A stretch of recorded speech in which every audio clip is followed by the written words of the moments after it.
Lors d'un séjour à Londres, j'ai vécu à Londres pendant 1 an et j'ai pu découvrir un frigo communautaire qui m'a fortement inspirée. Et dans le restaurant que je tiens avec ma maman dans le 18e à Paris, on a eu l'initiative de créer le premier frigo solidaire de France en juin 2017. Aujourd'hui, l'association a 1 an et demi. On a créé l'association en décembre 2017. On compte plus de 47 frigos sur le territoire national, bientôt 170 et des projets à l'international. On tente juste de rendre accessibles les denrées qui devraient être jetées à la poubelle. Donc c'est pas une prouesse, hein, c'est juste problématique en 2019 de se rendre compte qu'aujourd'hui les bénéficiaires sont des retraités, des familles nombreuses, des étudiants et pas que des sans-abri, des gens qui ont un toit, qui sont logés mais juste qui ont des problèmes de fin de mois et qui vivent la précarité au quotidien. Je lutte contre le gaspillage depuis toujours, c'est de génération en génération, c'est quelque chose qui a été donné de famille, des grands-parents à ma maman, à moi aujourd'hui. Donc c'était d'abord la lutte contre le gaspillage et aider les plus démunis qui en découlaient par la suite.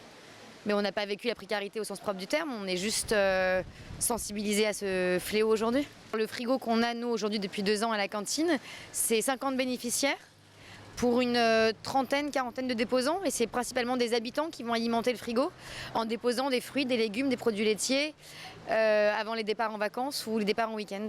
Cette idée, elle m'est venue en faisant des recherches sur Internet, sur différents projets, initiatives sur l'action sociale. Donc j'ai vu que sur le continent, des frigos solidaires naissaient un peu partout dans les grandes villes. Et donc je me suis dit pourquoi pas chez nous. J'en ai parlé à ma responsable qui a trouvé l'idée, le projet très intéressant. Et donc à partir de là, on a mis tout en place pour avoir ce frigo. Donc une cagnotte en ligne qui était jusqu'à 1 500 € en fait pour avoir ce frigo. C'était 1 300 € à la base, mais nous comme on est en Corse, il y avait le transport. Donc on a eu plus de 33 donateurs. Donc c'est grâce à nos donateurs si le frigo est là aujourd'hui. Nous, notre rôle, c'est de surveiller les dates surtout des aliments qui sont dans le frigo, à faire de la prévention autour des gens, à dire ce qu'ils peuvent mettre, ce qu'ils ne peuvent pas mettre dans le frigo. Donc des produits secs, des conserves, des fruits, des légumes, des produits qui ne sont pas périmés, des produits qui sont emballés. Pas de viande, pas de poisson et pas d'alcool.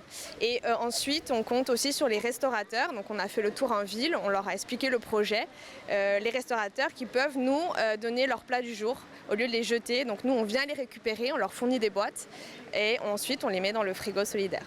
La Corse est une des régions les plus précaires de France, en Balagne aussi, dans le rural, donc oui. Puis nous, dans notre métier, on voit des gens qui sont dans le besoin tous les jours et donc si au moins ils n'ont pas besoin de se présenter, de dire pourquoi, qui ils sont, ils viennent, ils se servent, ils rentrent chez eux et ils voient personne et au moins c'est réglé. Le principe du frigo solidaire, c'est que quiconque a besoin vient se servir et quiconque veut déposer par solidarité des produits dans le frigo vient les déposer. On vient en complément bien sûr des organismes caritatifs qui eux distribuent en plus grande quantité.